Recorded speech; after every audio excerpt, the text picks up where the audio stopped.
사랑하는 성도 여러분, 안녕하세요. 코로나 사태 속에서도 하루하루 건강하게 잘 지내시는지요? 지금 미국 국민들의 관심은 이 코로나 사태가 얼마나 더 장기화되는가, 또 사회적 격리두기 이 조치가 언제 끝나는가에 관심이 온통 쏠려 있습니다. 우리들은 집에 머물고 또 회사나 학교를 가지 못하는 가운데 하루하루 참 힘든 시간을 보내고 있는 것이 사실입니다. 하루빨리 이 코로나 사태가 끝나고 평소의 그 활기찬 생활을 빨리 하고 싶은 것이 우리 모두의 바람입니다. 그러나 하나님께서는 하시는 모든 일에 다 때가 있다는 것을 우리에게 말씀하십니다. 하나님은 서두르시거나 조급해하지 않으십니다. 무작정 연기하거나 지연시키지도 않으십니다. 하나님은 시간을 창조하셨고 또 공간을 창조하셨고 인간을 창조하신 분입니다. 하나님은 죄에 빠진 우리를 구원하시는 분입니다. 하나님께서 언제 또 어떻게 우리를 구원하시는지 우리는 그 섭리를 다 알지 못합니다. 그러나 하나님은 하나님의 때에 반드시 사람을 구원하시고 생명을 주십니다. 문제는 사람이 이러한 때를 알지 못한다는 사실입니다. 하나님은 모든 것이 제때에 알맞게 일어나도록 만드셨다. 더욱이 하나님은 사람들에게 과거와 미래를 생각하는 감각을 주셨다. 그러나 사람은 하나님이 하신 일을 처음부터 끝까지 다 깨닫지는 못하게 하셨다. 이것이 전도서 3장 11절의 말씀입니다. 그렇다면 인간이 때를 다 알지 못하지만 행복하게 살 수 있는 비결이 있을까요? 비결이 있습니다. 그것은 하나님을 아는 것입니다. 나를 만드신 하나님이 어떤 분이신가를 아는 것, 하나님의 성품이 얼마나 인자하신가를 아는 것, 또 하나님께서 나에게 나를 위한 놀라운 계획을 갖고 계시다는 사실을 아는 것입니다. 또 하나님이 생각하시는 나의 때를 아는 것, 이것이 행복입니다. 하지만 인간이 이러한 하나님의 뜻과 타이밍을 알지 못합니다. 그러나 세 가지를 하지 않으면 행복해질 수 있습니다. 영어 Y로 시작되는 말들입니다. 첫째는 don't worry, 염려하지 않는 것입니다. 걱정하지 않는 것입니다. 두 번째는 don't hurry, 서두르지 않는 것입니다. 세 번째는 don't be angry, 화내지 않는 것입니다. 하나님이 나를 사랑하신다. 이 확실한 이 한 가지 사실을 믿고 하나님께 염려를 맡기고 서두르지 않고 또 화내지 않고 살면 우리는 하루하루를 행복하게 살 수 있습니다. 우리는 빨리빨리 성공하고 싶고 또 빨리빨리 돈을 벌고 싶고 또 빨리빨리 자녀를 출세시키고 싶은 마음에 항상 문제가 생깁니다. 또 염려하고 서두르는 사람은 화내기가 쉽습니다. 성경 인물 가운데 가장 억울하고 또 분노할 만한 이유를 가진 사람을 한 사람 들라 하면 아마도 요셉일 것입니다. 이복 동생 요셉을 형들은 미워했습니다. 그리고 노예로 애굽에 팔아버렸습니다. 그리고 아버지에게는 동생 요셉이 죽었다고 거짓말까지 했습니다. 요셉은 노예가 되었고 죄수가 되었고 그렇게 억울하게 13년을 지냈습니다. 그러나 하나님의 섭리로 결국 요셉은 이집트의 총리가 됩니다. 하지만 이상한 점은 총리가 된 요셉이 가족을 찾지 않았다는 점입니다. 총리 취임식에 가족을 초대하지 않았습니다. 그리고 풍년 7년이라는 시간이 흐릅니다. 그리고 풍년이 끝나고 축년이 시작되고 2년이 흐르자 드디어 요셉은 형들을 만납니다. 그러니까 22년의 세월이 흐른 후에 요셉은 비로소 형들을 만난 것입니다. 그런데 또 요셉의 행동이 이상합니다. 자신의 정체를 형들에게 곧바로 말하지 않습니다. 형들을 모른 채 합니다. 맺힌 한이나 분노 때문이었을까요? 아닙니다. 요셉은 무언가를 기다리는 사람처럼 행동했습니다. 그는 과연 무엇을 기다렸던 것일까요?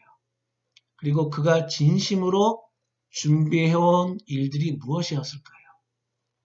오늘 하나님은 요셉이 기다린 것을 통해서 우리에게 무엇을 기대하시는지 말씀하십니다. 진정한 용서와 화해는 어떻게 이루어지는가를 설명해 주십니다.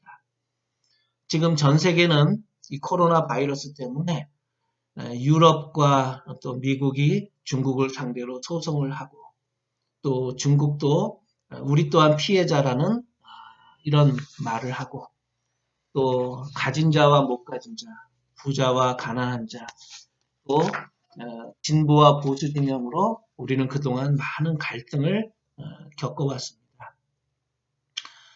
그리고 코로나 사태로 전 세계가 지금 대단한 어려움을 겪고 있습니다. 이러한 때에 우리는 무엇을 기다려야 되는지 또 어떻게 해야 하는지 하나님께서 우리에게 가르쳐 주십니다. 첫 번째는 가해자인 형들의 입장입니다. 가해자였던 요셉의 형들은 자신들의 잘못을 깨닫고 진심으로 회개하는 단계까지 이르게 됩니다. 초라한 모습으로 동생 요셉 앞에 22년 만에 형들은 나타납니다. 그들은 배가 고파 식량을 구하기 위해 요셉 앞에 엎드려 절하고 있습니다. 어릴 적 하나님이 요셉에게 주셨던 꿈, 그것이 이제서야 현실로 나타나는 순간이었습니다. 요셉은 그 꿈 때문에 형님들로부터 얼마나 미움을 받았습니까? 그런데 요셉은 이 형들을 아는 채 하지 않습니다. 왜 그랬을까요? 좀 더 거슬러 올라가면 사실 요셉이 총리가 되었던 9년 전에 이미 자기 가족을 찾으려고만 했다면 요셉은 얼마든지 찾을 수 있었을 것입니다. 그런데 요셉은 총리가 되었을 때 가족에게 기별을 보내지 않았습니다. 만약 그때 요셉이 섣부르게 애굽의 총리가 되자마자 가족들에게 사절을 보냈다면 형들이 아버지 야곱을 모시고 동생 베냐민을 데리고 애굽으로 내려왔을까요? 형들은 도저히 그렇게 하지 못했을 것입니다. 아마도 형들은 요셉이 무서워서 더 멀리 도망쳤을 것입니다. 그리고 요셉이 지금 공물을 사기 위해 엎드린 형님들 앞에서 자신의 신분을 밝혔다면 형들은 과거의 잘못에 대한 죄책감을 느끼거나 또 보복당할 것이 두려워 벌벌 떨었을 것입니다. 만약 요셉이 형들을 바로 알아보고 이미 용서했다고 말한다면 그들의 죄를 과거지사로 돌리고 동생 요셉이 이 총리가 되었다는 이 특권을 내세워서 형들은 방자하게 행동했을 것입니다. 형들의 입장에서 생각해 보면 이 이집트의 총리라고 하는 자리는 어마어마한 권력자요. 감히 얼굴을 들고 쳐다볼 수도 없는 높은 신분입니다. 더구나 지금 형들의 형편이 먹을 식량을 구하지 못하면 고향에 계신 부모님을 살릴 수조차 없는 아주 절박한 상황이었습니다. 만약 애굽의 총리인 요셉이 자신의 정체를 이 자리에서 밝힌다면 형들은 죽지 않기 위해서 진심이 아닌 마지못해 죄를 고백하고 용서를 구했을 것입니다. 그리고 이렇게 된다면 진정한 용서와 진정한 화해는 이루어지지 못했을 것입니다. 요셉은 생각이 깊은 사람이었습니다. 형들을 보자 반가운 감정은 앞섰지만 요셉은 자신의 감정을 절제했습니다. 요셉은 사실 이미 형들을 용서했지만 형들 각자가 하나님의 사랑을 깨닫고 스스로를 용서할 시간이 필요하다고 생각했습니다. 요셉은 형들이 22년 전에 자신들의 행동, 동생을 노예로 팔아넘기고 아버지의 마음에 깊은 상처를 주었던 지난 잘못을 깊이 회개함으로써 하나님과 참된 관계로 돌아가길 요셉은 원했습니다. 요셉은 이 형제들을 정탐꾼으로 유명을 씌워서 감옥에 가둡니다. 그리고는 다시 풀어주고 한 사람만 감옥에 남고 나머지는 돌아가서 막내 동생을 데리고 와야 이 정탐꾼이 아니라고 간첩이 아니라는 사실을 믿어줄 것이라고 그렇게 말합니다. 이때 형들은 자신들이 과거에 저지른 일을 기억합니다. 22년이 지난 그때의 일을 그들은 지금도 생생하게 기억하고 있었습니다. 그들이 서로 말하되 우리가 아우의 일로 인하여 범죄하였도다. 그가 우리에게 애걸할 때에 그 마음의 괴로움을 보고도 듣지 아니하였으므로 이 괴로움이 우리에게 임하도다. 요셉은 그 형들이 히브리 말로 대화하는 것을 다 알아들었지만 못 알아들은 척 했습니다. 감정이 북받쳐 혼자 들어가서 통곡하고 다시 나왔습니다.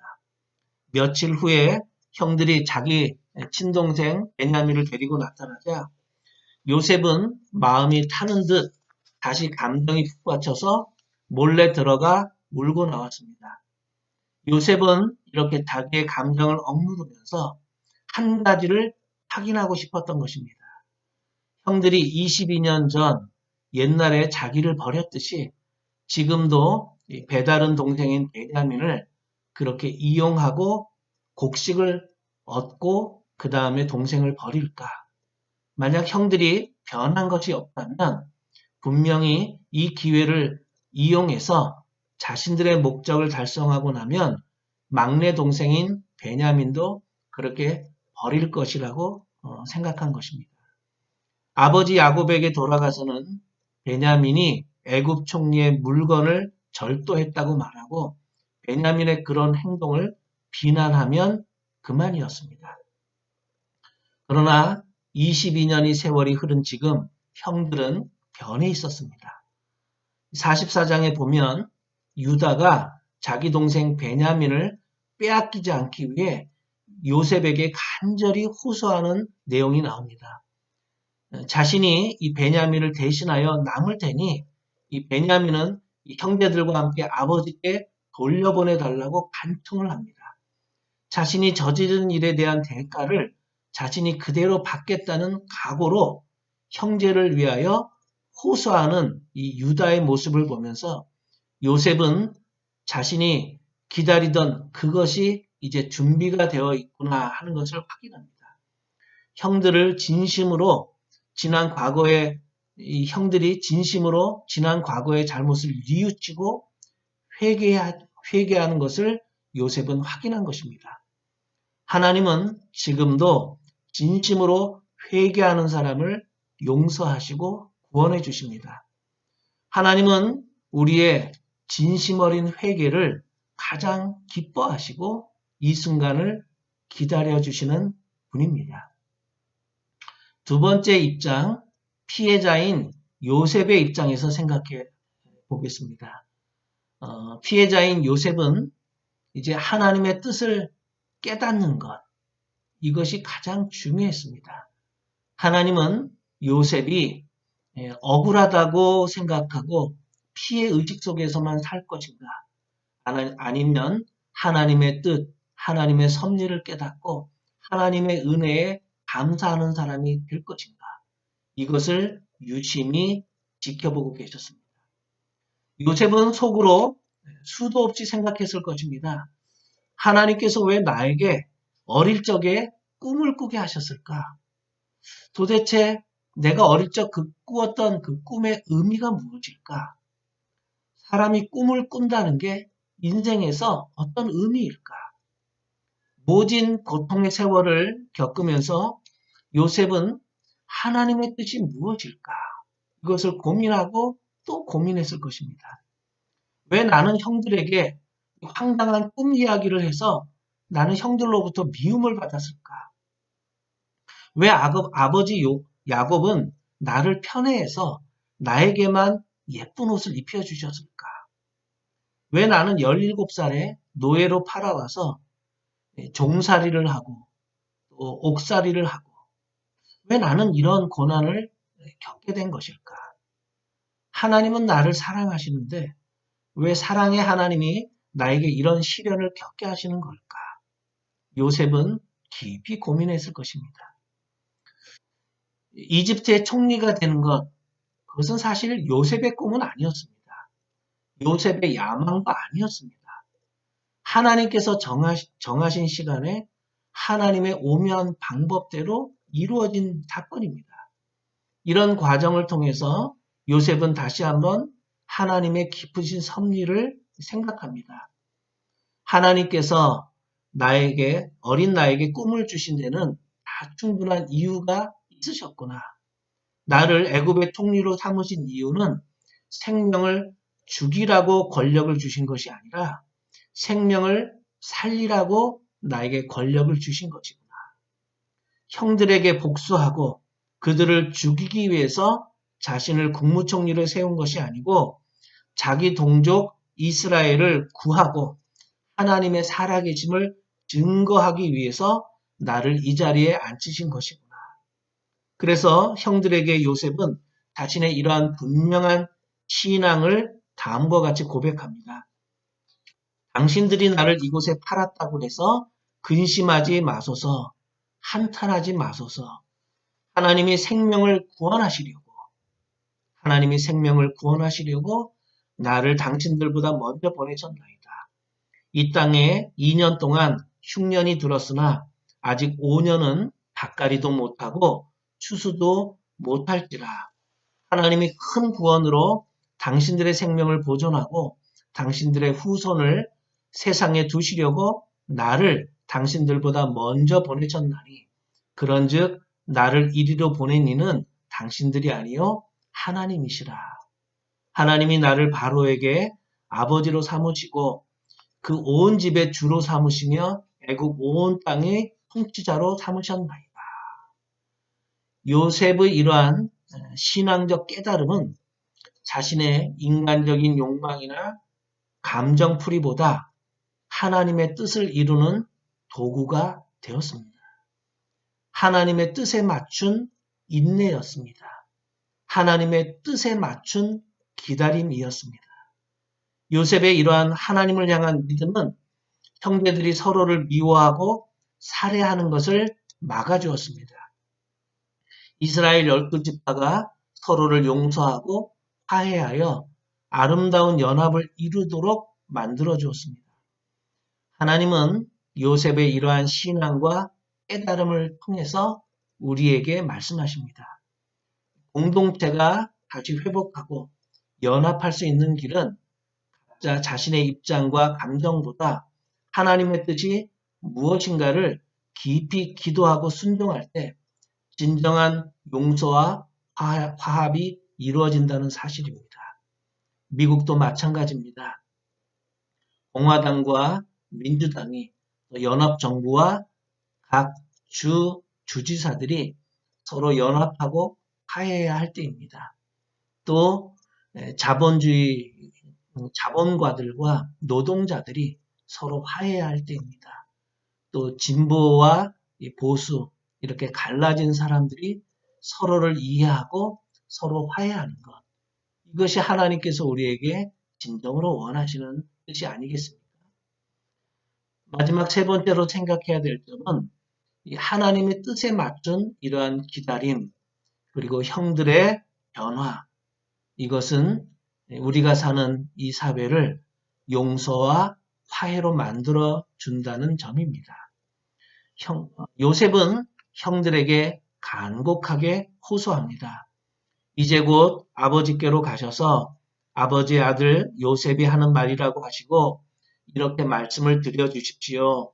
하나님이 저를 이집트 온 나라의 주권자로 삼으셨습니다. 아버지께서는 지체하지 마시고 저에게로 내려오시기 바랍니다. 아버지께서는 고센 지역에 사시면서 저와 가까이 계실 수 있습니다.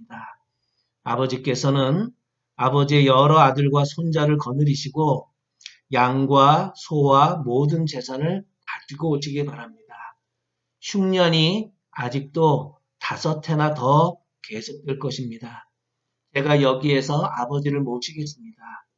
아버지와 아버지의 집안과 아버지께 딸린 모든 식구들이 아쉬울 것이 없도록 해드리겠습니다. 라고 여쭈십시오. 요셉은 이렇게 형님들께 호소한 후에 다시 아버지 야곱과 형님들을 기다립니다. 대가족이 이민을 오는 것입니다. 그리고 요셉은 평생 동안 이 형제들을 잘 후대해 주었습니다. 요셉이 이렇게 관용을 베풀었던 이유가 무엇이었을까요? 요셉은 상처 입은 사람이었지만 자신의 상처를 하나님께 맡겼습니다. 하나님께서 요셉에게 고난을 허락하셨지만 그 고난에는 다 뜻이 있었고 또 의미가 있었습니다. 하나님께서 나의 삶을 주관하고 계시다는 확실한 믿음이 있었습니다. 환난조차도 선한 목적으로 사용하시는 하나님이심을 그는 깨달았습니다. 하나님을 신뢰하는 믿음이 불타오르자 요셉은 인간적인 감정을 훌훌 털어버릴 수 있었습니다. 이제 아버지 야곱이 세상을 떠납니다. 그러자 형들이 다시 불안감을 느꼈고 요셉을 두려워했습니다. 창세기 50장에 보면 요셉은 다시 형들에게 진심을 담아 다음과 같이 말합니다. 요셉이 그들에게 말하였다. 두려워하지 마십시오. 내가 하나님을 대신하기라도 하겠습니까? 형님들을 나를 해치려고 하였지만 하나님은 오히려 그것을 선하게 바꾸셔서 오늘과 같이 수많은 사람의 생명을 구원하셨습니다. 그러니 형님들은 두려워하지 마세요. 내가 형님들을 모시고 형님들의 자식들을 돌보겠습니다. 이렇게 요셉은 그들을 간곡한 말로 위로하였다라고 적었습니다. 때문에 우리는 아무리 힘들고 어려운 고난을 만나더라도 낙심하거나 사람을 두려워해서는 안 됩니다.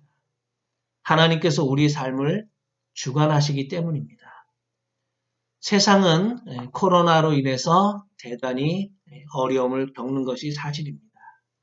아마도 당분간 더욱더 어려움이 예상됩니다. 경제도 낙관하기가 어렵습니다. 인간성은 날이 갈수록 더욱 황폐해질 가능성이 높습니다.